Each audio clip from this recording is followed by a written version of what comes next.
Hi everyone, I'm gonna do an example of what video modeling is. So to start, we have a Van de Graaff. This is not in your video modeling packet, but it's a good example of how we're going to video model this unit. So we have a Van de Graaff generator that I am saying has a charge of +7, so it's not -7 like your packet. And that means that it has 10 protons and 3 electrons. So that leaves a charge of +7. It has 10 atoms as well. All right, then we have a conductor.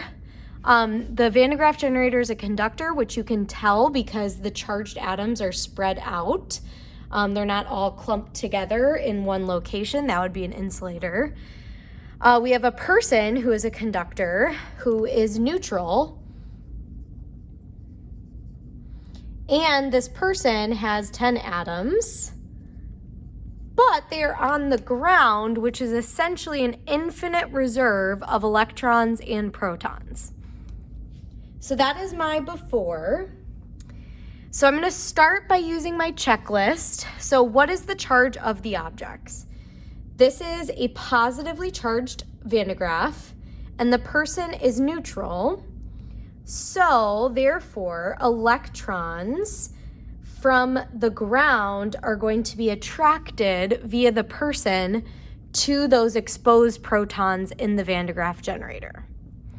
Because the ground and the person, because the person is on the ground and the ground is so much bigger than the Van de Graaff generator, and they actually come into contact. So as the person touches the Van de Graaff generator, that allows the electrons to actually move. And so electrons in the ground are going to move from the ground to the person to the Van de Graaff generator.